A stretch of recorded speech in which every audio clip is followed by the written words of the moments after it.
Good morning દર્શક મિત્રો, નવા સપ્તાહની શરૂઆત કરીએ. સ્વાગત કરી રહ્યા છીએ આપ સૌ કોઈનું ગિફ્ટ ટુ ગ્લોબમાં. હું યશ આપના સાથે ન્યૂઝ કેપિટલ માર્કેટના દિવસભરના ખાસ કાર્યક્રમની શરૂઆત અત્યારે આપણે કરી રહ્યા છીએ. નવા સપ્તાહની શરૂઆત નવા ઉર્જા નવા ઉમંગ સાથે કરી રહ્યા છીએ. ત્યારે ભારતીય માર્કેટ સારા મૂડમાં નથી. આજે 80-90 પોઈન્ટનો ઘટાડો અત્યારે છે.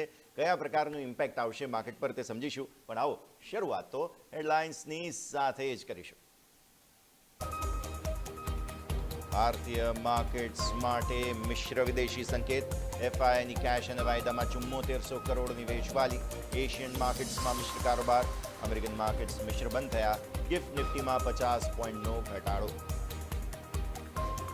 અમેરિકા અને ઈરાન વચ્ચે તણાવ ઘટતા ક્રૂડમાં નરમાશ. બ્રેન્ટ ક્રૂડ $68 નીચે. સોના ચાંદીમાં તેજી. સોનું ફરી $5000 ઉપર. ચાંદી પણ અંદાજે 1% પાર. ત્રીજા ત્રિમાસિકમાં 26% વધ્યો ટોરન્ટ ફાર્માનો નફો. આવકમાં 18% વધારો, જોકે માર્જિનમાં સુધારો. બીજી તરફ ફોર્ટિસનો નફો 22% ઘટ્યો. માર્જિન અને આવક સુધર્યા. ત્રીજા ત્રિમાસિકમાં 54% ઘટ્યો GMR એરપોર્ટનો નફો. આવકમાં 50%નો વધારો. આઇનોક્સ વિન્ડનો નફો રહ્યો ફ્લેટ. માર્જિનમાં સુધારો. 37% વધ્યો NBCCનો નફો, જોકે માર્જિન ઘટ્યા. BSE સાથે આજે એન્જલ વન નુવામાં જેવા શેર પર ફોકસ. RBIએ પ્રોપરાઇટરિંગ માટે માર્જિન પર વધારી કડકાઈ. સાથે બેંક 100% કોલેટરલ વિના હવે નહીં આપી શકે ફંડિંગ. RBIના નિર્ણયથી F&Oના વોલ્યુમ પર આવશે સીધી અસર.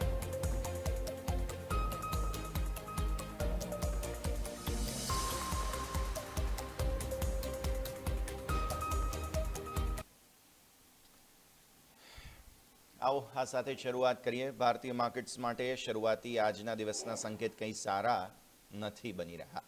90 પોઈન્ટ આસપાસ 0.36%નો ઘટાડો અત્યારે ફિલહાલ જોવા મળી રહ્યો છે. એટલે કે આજે દિવસની શરૂઆત આમ તો મામૂલી ઘટાડા સાથે કરેલી, પણ એ મામૂલી ઘટાડા બાદ દબાણ વધ્યું છે બેઝિકલી. એટલે તમે 0.36%ના ઘટાડે પહોંચી ગયા છો. દબાણ બેઝિકલી જોવા મળી રહ્યું છે તેવું સ્પષ્ટપણે તમારે અત્યારે સમજવાનું રહેશે. તો એક તો આ સંકેત થઈ ગયો કે દબાણ જોવા મળી રહ્યું છે. પણ શુક્રવારનો અમેરિકન માર્કેટનો હેન્ડઓવર જરા જોઈ લો તમે. તો શુક્રવારે અમેરિકન માર્કેટ્સ જે છે તે દબાણ સાથે જ ખાસ તમને જે છે તે બંધ થતા જોવા મળેલા હતા. આમ તો ફ્લેટ બંધ થયા હતા. ડાઉ ફ્યુચર છે તમારા સ્ક્રીન પર 0.13%ની મજબૂતી ડાઉ ફ્યુચર્સમાં હતી. ડાઉનો ક્લોઝ એકદમ ફ્લેટ હતો, મામૂલી મજબૂતી સાથેનો. S&P 500નો ક્લોઝ પણ એકદમ મામૂલી મજબૂતી સાથેનો જોવા મળેલો હતો. અને સાથે સાથે તમે જોવા જાઓ તો નાસ્ડેક છે બેઝિકલી, નાસ્ડેકમાં થોડા એવા દબાણના સંકેતો બનતા જોવા મળેલા. એટલે મિશ્ર ક્લોઝિંગ બેઝિકલી તમે જુઓ છો. નાસ્ડેક 5% આસપાસનો ઘટાડો. એટલે એકંદરે મિશ્ર ક્લોઝિંગ જે છે તે તમને અહીંયાથી ખાસ બનતું જોવા મળતું. તો આ થઈ ગયું સૌથી પહેલાં તમારા માટે US માર્કેટનું અપડેટ. પછી આવો તમે જેપનીઝ માર્કેટ્સ પર. નિક્કાઈ બેઝિકલી આજે બંને તરફી સ્વિંગ્સ બતાવી રહ્યો છે. મતલબ કે આજે તમને જે કારોબાર જોવા મળશે તે બંને તરફના સ્વિંગ સાથેના મળશે તેવો સંકેત અત્યારે ફિલહાલ બની રહ્યો છે. નજર રાખીશું.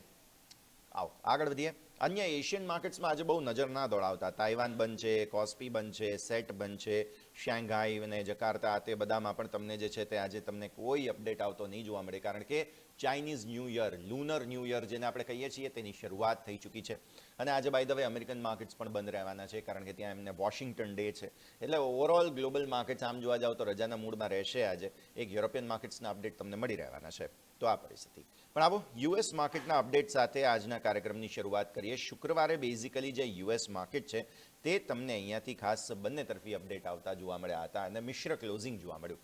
બેઝિકલી જાન્યુઆરી મહિના દરમિયાન તમને જે છે તે ખાસ જે સ્વિંગ્સ આવતા જોવા મળેલા છે તેના ફુગાવાના આંકડા અપેક્ષા કરતાં પ્રોત્સાહજનક આવતા જોવા મળ્યા.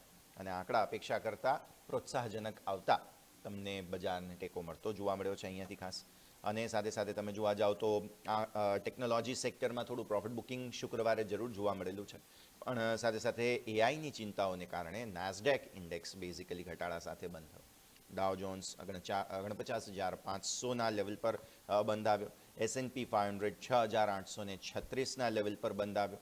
સ્મોલ કેપ ઇન્ડેક્સ 1.2% વધીને 2,646 પર બંધ આવ્યો. જાન્યુઆરીનો CPI ડેટા 2.4%, અમેરિકાનો મોંઘવારીનો આંકડો આવેલો હતો અને એ CPI અપેક્ષા કરતાં ઓછા હોવાને કારણે રોકાણકારોને વ્યાજદરો અંગે રાહત મળી ગઈ. એનવીડિયા અને એપલ જેવા ટેક જાયન્ટ્સમાં વેચવાલીનું દબાણ પણ બનતું જોવા મળ્યું. અને કમોડિટી માર્કેટમાં ખાસ કરીને કિંમતી ધાતુઓમાં રિકવરી અને તેજી પણ જોવા મળી હતી. ડોલર ઇન્ડેક્સ અને બોન્ડ yieldમાં ઘટાડાનો ફાયદો સોના ચાંદીને મળ્યો. ફુગાવાના ડેટા બાદ વ્યાજ દરમાં ઘટાડાની અપેક્ષાએ સોનાને પણ ટેકો આવ્યો અને ચાંદીમાં મજબૂત તેજી જે છે તે આવતી જોવા મળી. આંતરરાષ્ટ્રીય બજારમાં બેઝિકલી 3% જેટલા ભાવ ચાંદીના ખાસ વધીને $77.30 પ્રતિ ઓન્સની સપાટીએ શુક્રવારે હતા.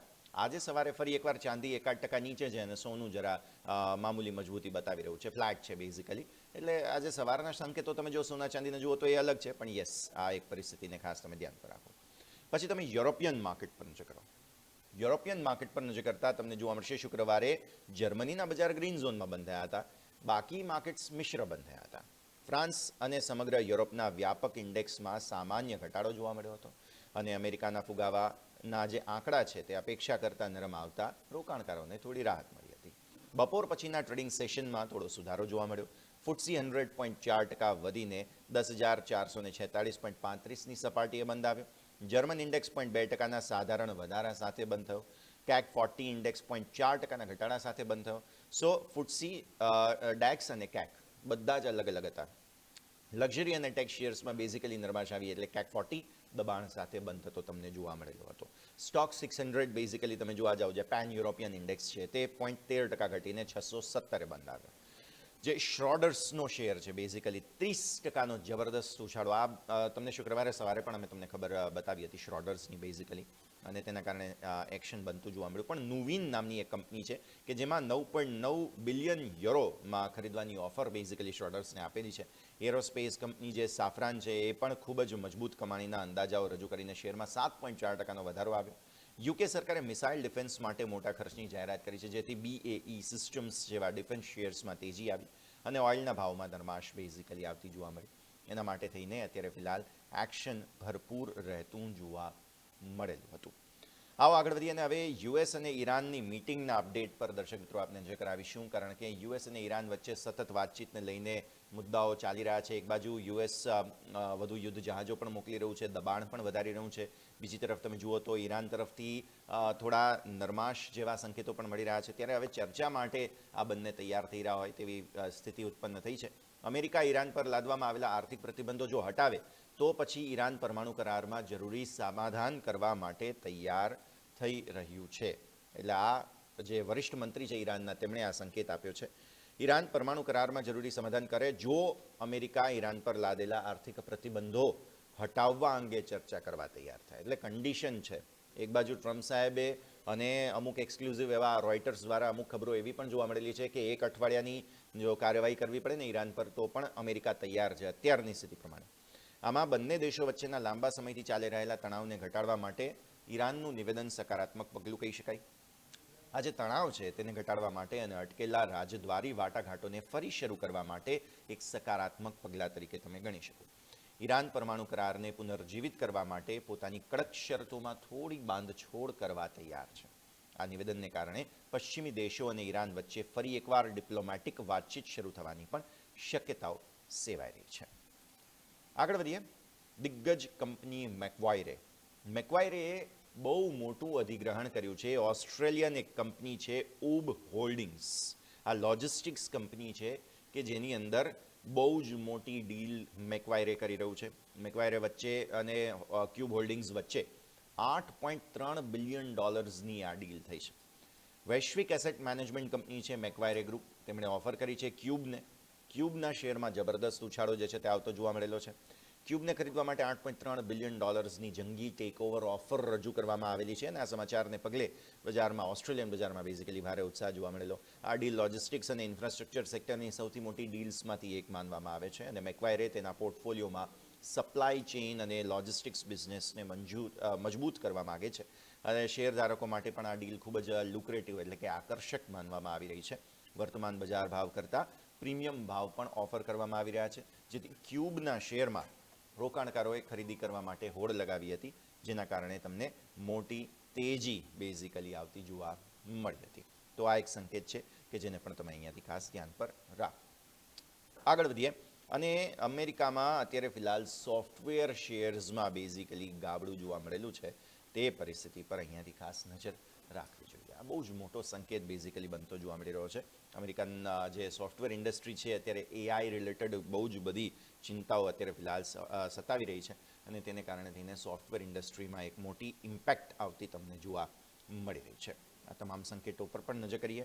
સોફ્ટવેર શેરમાં ગાબડું કઈ રીતે પડ્યું જુઓ તમે. રિયલ એસ્ટેટ સેક્ટર અને સોફ્ટવેર સેક્ટર આ પાછલા સપ્તાહે મોટું ગાબડું બતાવતા જોવા મળ્યા. અમેરિકામાં એક નવો ડર જે છે તે ફેલાઈ ગયો છે અને એઆઈ સ્કેર ટ્રેડ, આ જે કંઈ પણ પેટર્ન નવી આવી છે તેને એઆઈ સ્કેર ટ્રેડ એટલે કે એઆઈને કારણે જે ભય હોય તેનું ટ્રેડિંગ બેઝિકલી થઈ રહ્યું છે.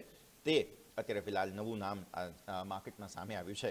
આ ડરને કારણે સોફ્ટવેર અને કમર્શિયલ રિયલ એસ્ટેટ સેક્ટરના શેર્સ છે કે જેમાં ભારે વેચવાલી જોવા મળી રહી છે અને એઆઈની ક્ષમતાઓ વધવાને કારણે થઈને જે પરંપરાગત સોફ્ટવેર બિઝનેસીસ છે તે કંપનીઓની આવક ઘટી જશે તેવો અંદાજ અત્યારે લગાવાઈ રહ્યો છે. ઓફિસમાં કામ કરતા કર્મચારીઓની જરૂરિયાત ઓછી થઈ જશે તેવો અંદાજો અમેરિકામાં લગાવાઈ રહ્યો છે, એટલે કે જોબ માર્કેટને સીધી અસર પહોંચશે. આવી સ્થિતિમાં કર્મચારીઓની જરૂરિયાત ઓછી થતાં રિયલ એસ્ટેટની માગમાં પણ ઘટાડો આવતો જોવા મળશે.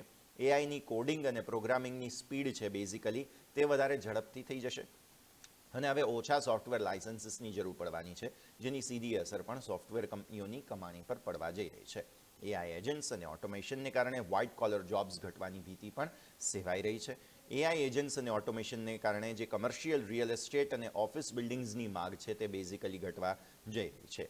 એઆઈ આ બંને સેક્ટર્સના બિઝનેસ મોડલને કાયમી નુકસાન, કાયમી આ શબ્દ પર બહુ મહત્વ છે. રિયલ એસ્ટેટ અને ટેકનોલોજી આ બે સેક્ટર્સ પર કાયમી નુકસાન પહોંચાડી શકાય તેવી તાકાત એઆઈ ધરાવી રહ્યું છે. તો આ સ્થિતિ પર તમે અહીંયાથી ખાસ નજર રાખો. આવો આગળ વધીએ અને હવે દર્શક મિત્રો એક નાનકડા વિરામનો પણ સરસ રીતે સમય થઈ ગયો છે, તો એક બ્રેક લઈશું અને બ્રેક બાદ અમારી આ રજૂઆતમાં આગળ આંતરરાષ્ટ્રીય ઘણા મુદ્દાઓ છે કે જે સમજવા જરૂરી બને છે. નજર કરીશું બ્રેક બાદ.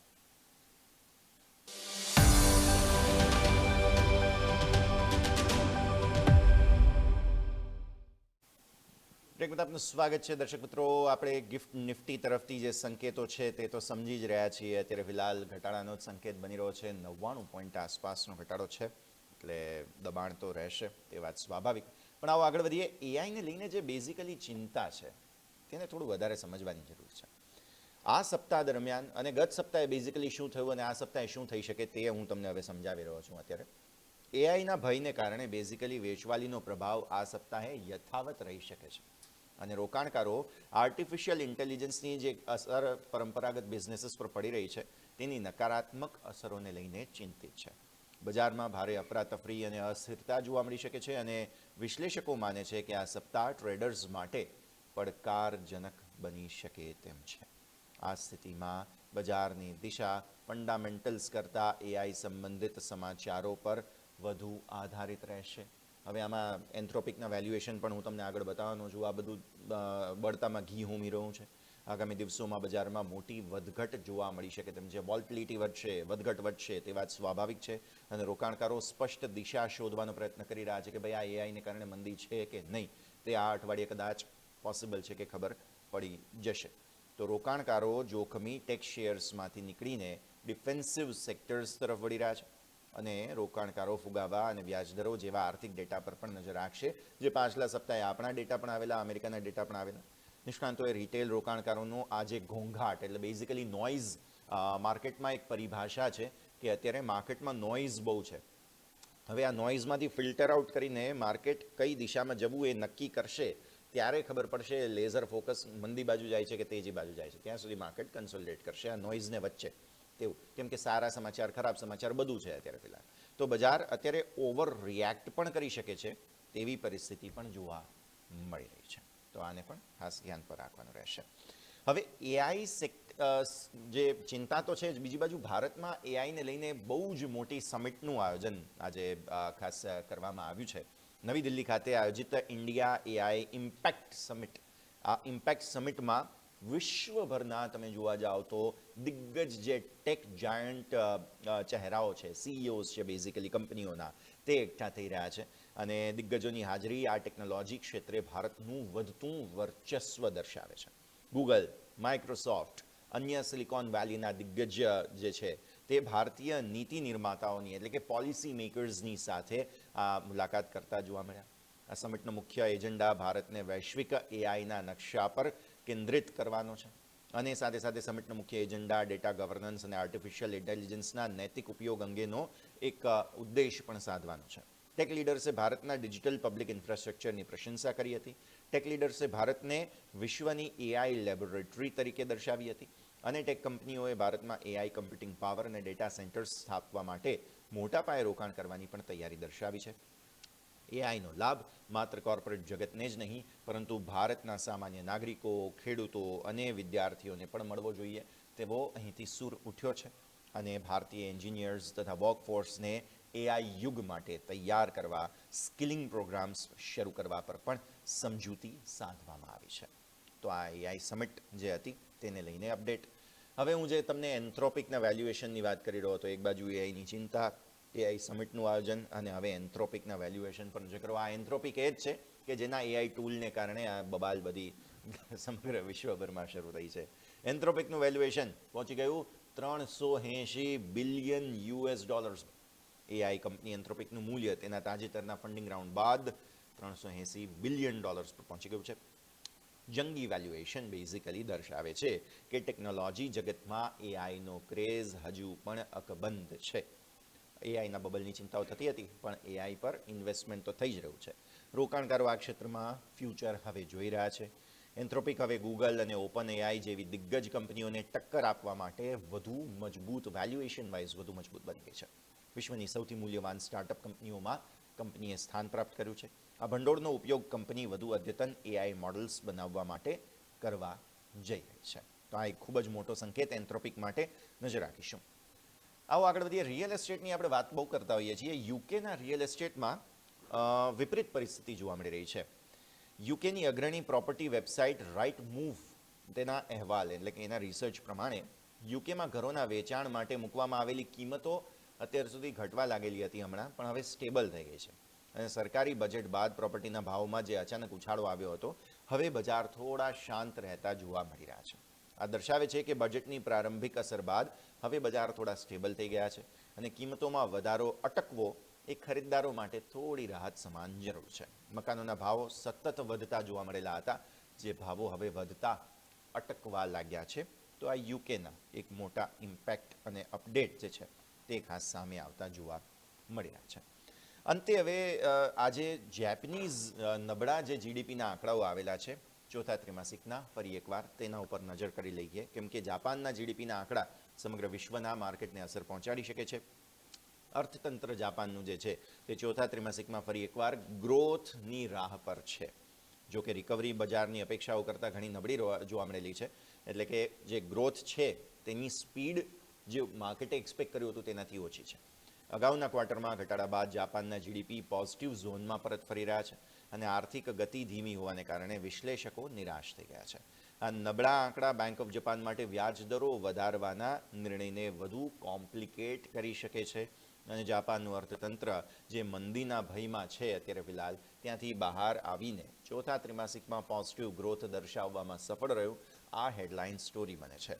અર્થતંત્રમાં હજુ પણ મજબૂતીનો અભાવ જરૂર છે, પણ હા, રિકવરી બતાવવાનો પ્રયત્ન બેઝિકલી અહીંયાથી ખાસ થઈ રહ્યો છે. મોંઘવારીને કારણે જાપાનમાં ઘરેલું વપરાશ અને લોકોને ખર્ચ હજુ પણ દબાણ હેઠળ જોવા મળી રહ્યા છે અને વૈશ્વિક માગમાં અનિશ્ચિતતાની અસર પણ અહીંયાથી ખાસ જોવા મળી રહી છે. નબળા યેનની મિશ્ર અસર જાપાનના એક્સપોર્ટ અને અર્થતંત્ર પર પણ જોવા મળી હતી. તો આ છે જેપનીઝ માર્કેટનું અપડેટ કે જેને પણ આપણે અહીંયાથી સાથે સાથે સમજ્યા. આવો દર્શક મિત્રો, હવે વિદેશી રોકાણકારો શું કરીને ગયા છે શુક્રવારે તે જરા જાણી લઈએ, કેમ કે આ ડેટા ખૂબ જ મહત્વપૂર્ણ છે. શુક્રવારે જ્યારે તમને અચાનક જ મોટો ઘટાડો માર્કેટમાં આવતો જોવા મળ્યો, ભાઈ કેશ માર્કેટમાં તો 7,395 કરોડ રૂપિયાની જબરદસ્ત વેચવાલી કરી છે એફઆઈએ. 7,395 કરોડ રૂપિયા એટલે બહુ મોટી વેચવાલી કહેવાય. સામે ડીઆઈએસે નો ડાઉટ ભરપૂર ખરીદદારી કરી 5,553 કરોડ રૂપિયાની ખરીદદારી જે છે તે ખાસ કરી છે. પરંતુ ફ્યુચર્સની જો વાત કરીએ, 2,455 કરોડ રૂપિયાના futures basically FIIs index futures નિફ્ટીના ટોટલ 1,647 કરોડની વેચવાલી, બેંક નિફ્ટીના 781 કરોડના ફ્યુચર્સની વેચવાલી જોવા મળેલી છે, જે ક્લિયરલી એવું બતાવે છે કે માર્કેટ્સ અત્યારે ફિલહાલ થોડા પેઇન ઝોનમાં આવી ગયા છે. ઓપ્શન્સની અંદર તમે જોવા જાઓ, જબરદસ્ત ખરીદદારી છે. નેક્સ્ટ સ્લાઇડ પર આવો. 29,919 કરોડ રૂપિયાના ઓપ્શન્સ જે છે તે ખરીદવામાં આવ્યા, જે ક્લિયરલી સ્ટીયર થતું ઓપ્શન્સની સ્ટ્રેટેજી બતાવે છે. ઓપ્શન સાઇડ બહુ હેવી પોઝિશન્સ જે છે તે ચેન્જ કરવામાં આવી છે તેવું સ્પષ્ટપણે અહીંયાથી જોવા મળી રહ્યું છે. બેંક નિફ્ટીના ઓપ્શન્સ પર નજર કરો, વેચવાલી છે નવી, જે અગેન હેજિંગ બતાવે છે. ફિન નિફ્ટીના ઓપ્શન્સમાં થોડી એવી ખરીદદારી છે. અને તમે છેલ્લે જુઓ સ્ટોક ફ્યુચર્સમાં પણ 3273 કરોડ રૂપિયાની વેચવાલી જોવા મળી. આ થોડું ચિંતાનું કારણ બની રહ્યું છે. જુઓ, કેશ વેચ્યું એફઆઈઆઈએ, ઇન્ડેક્સ ફ્યુચર્સ વેચ્યા, ઓપ્શન્સમાં મેજર કવરિંગ, એટલે ચલો ઓપ્શન્સને ભૂલી જઈએ તો પણ સ્ટોક ફ્યુચર્સની અંદર 3200 કરોડ રૂપિયાની વેચવાલી. ક્લિયર કટ એફઆઈઆઈઝનો સ્ટાન્સ મંદી તરફનો હોય તેવું અત્યારે ફિલહાલ ફરી એક વખત હાઇલાઇટ થતું જોવા મળી રહ્યું છે. અને આજ આપણા સૌ કોઈની હકીકત છે. વિક્સ છેલ્લે જોઈ લો નીચે, વોલેટિલિટી ઇન્ડેક્સમાં 13.4% મોટો ઉછાળો આવતો જોવા મળ્યો શુક્રવારે, જે ક્લિયરલી ચિંતાના સંકેતો આપે છે. નિફ્ટી બેઝિકલી 25,471 પર ક્લોઝ થયો. 1.3%ની મોટી મંદી તમને જે છે તે નિફ્ટીમાં શુક્રવારે આવતી જોવા મળી. અને આજે હજુ બીજા 80-100 પોઈન્ટનો ઘટાડો છે. ધારો કે માની લઈએ તો 25,400ની ઓપનિંગ તમારી થાય છે. હવે શું આટલા મોટા ઘટાડા બાદ માર્કેટ્સ થોડા ડેડ કેટ બાઉન્સ કે વોટએવર ટેકનિકલ બાઉન્સ જે આપણે કહીએ છીએ તે આપી શકશે કે કેમ, તે આજના દિવસે સમજવાનું રહેશે. જો એવું કંઈ થાય છે તો પરિસ્થિતિ સારી રહેશે. બાકી અત્યારે તો ફિલહાલ કેશ માર્કેટના સંકેતો નબળાઈ આપણે બતાવી રહ્યા છે. અને ફેબ્રુઆરીનો ટોટલ એફઆઈઆઈઝનો કેશની વેચવાલીનો આંકડો માત્ર 1373 કરોડનો છે. એ ફેબ્રુઆરી દરમિયાન વચ્ચે કેશમાં ખરીદદારી બહુ કરેલી એફઆઈઆઈઝે, પણ શુક્રવારે અચાનક જ ફરી જે હેવી વેચવાલી કરી 7,000 કરોડની, તેના કારણે એફઆઈઆઈઝ નેટ કેશ માર્કેટની અંદર માત્ર અને માત્ર 1373 કરોડની વેચવાલી પર છે. એટલે આમ જોવા જાવ તો કેશમાં એફઆઈઆઈઝ હજુ એવા નેગેટિવ નથી ફેબ્રુઆરી મહિના દરમિયાન. પણ હજુ ફેબ્રુઆરી મહિનો 16 તારીખે પહોંચ્યો છે. હજુ 2 અઠવાડિયા જેવું તમારા પાસે સમય બાકી છે. જોઈએ આગળ હજુ તેમના તરફથી શું પ્રકારના સંકેતો આવતા જોવા મળે છે. પણ આવો દર્શક મિત્રો, આ સાથે જ ગિફ્ટ ટુ ગ્લોબમાં અમે તમને જે તમામ અપડેટ્સ આપ્યા છે તે અપડેટ્સ તો અત્યારે ફિલહાલ મંદી તરફનો ઇશારો કરે છે. શું માર્કેટ્સ કોઈ ટેકનિકલ બાઉન્સ બતાવશે કે કેમ, તેના પર આપણે નજર રાખવાની રહેશે. બાકી ઓવરઓલ તો ઘટાડાની જ ચિંતા અત્યારે ફિલહાલ છવાઈ રહી છે. આ સાથે જ ગિફ્ટ ટુ ગ્લોબમાં દર્શક મિત્રો હાલ બસ આટલું જ. મને યશને આપશો રજા. એક વિરામનો સમય, વિરામ બાદ ઇન્ટ્રાડે ગેમ આજના મહત્વપૂર્ણ 20 શેર્સ લઈને આવી રહ્યા છે મારા સહયોગી યોમિક અને અજય. આપ જોતા રહો ન્યૂઝ કેપિટલ માર્કેટ.